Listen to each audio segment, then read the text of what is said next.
relationship bank, so it's a very personal way of going out and meeting new prospects and trying to win their business. So to adapt to a virtual environment was a challenge for us. Pre-COVID, it was a lot of coffees and lunches and happy hours and the occasional golf and going to meet people at their office and tour their facilities and sitting down across the table to really understand their plan, their objectives, and how we can prepare solutions and help them achieve those.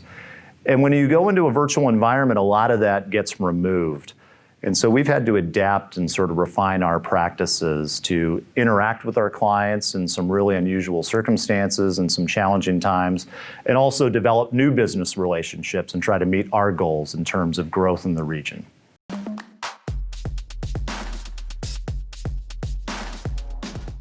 For us, one of our differentiators in terms of cultivating and retaining those relationships is access to decision makers.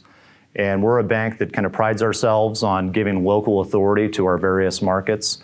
So we really tried to engage senior leadership with our clients and our prospects. So whether it's our market president, Jeff Friesen, our market chairman, Jack Berry, all the way on up to our CEO, Jim Lally, our president, our chief credit officer, it really was an all hands on deck effort to make sure that we were engaged with our clients and our prospects and we're listening to their needs and their concerns and being able to address those. So I'd say that's the biggest way we shifted our approach in that virtual environment, was really trying to connect our clients with the people that are the decision makers in our organization.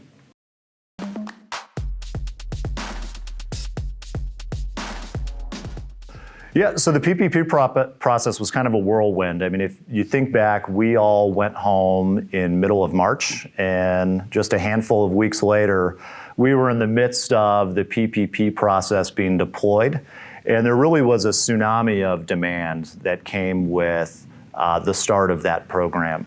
And our organization, in a matter of days, cobbled together our process to be able to process those applications, transmit them to the SBA, and facilitate those PPP loans. And the volume really was incredible. I think the number of loans that we processed through PPP equated to roughly 4 years of our average annual loan production in terms of the number of loans produced. And that had a great impact on the communities that we serve. A lot of that money went into the pockets of employees, and it allowed them to stay with their employers. And it helped bridge those companies through this period of unprecedented uncertainty.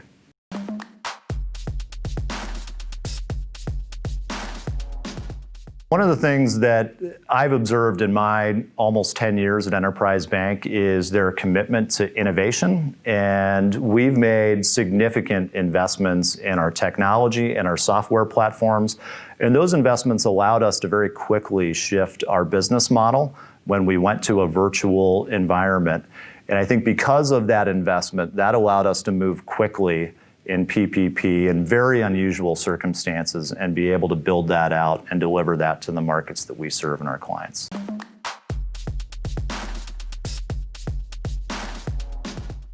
I think in leadership, if I am putting my team in a position to be successful and to achieve their long-term career objectives, I feel like I have succeeded as a leader. And I think going back to the prior topic, just communication has been so paramount. And I think having empathy for the situation that our associates were in and our clients were in.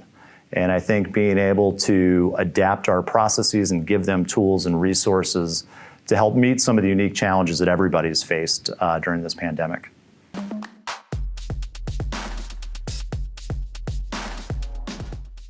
Well, my crystal ball is malfunctioning at the moment. I think there's still so much uncertainty about 2021. I think there's a lot of factors that can really impact what that year is going to look like. So, we need a healthcare solution. So when will we have a vaccine? How effective will it be? How widely available will it be?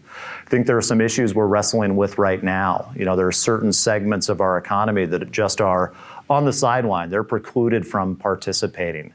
And can we get them some additional stimulus and some additional relief to bridge them until we have a healthcare solution?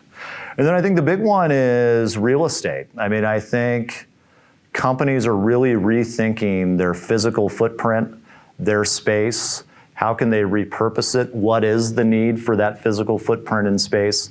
And it will be interesting to see what long-term trends come out of this. So I think those are the things that I will be looking for in 2021.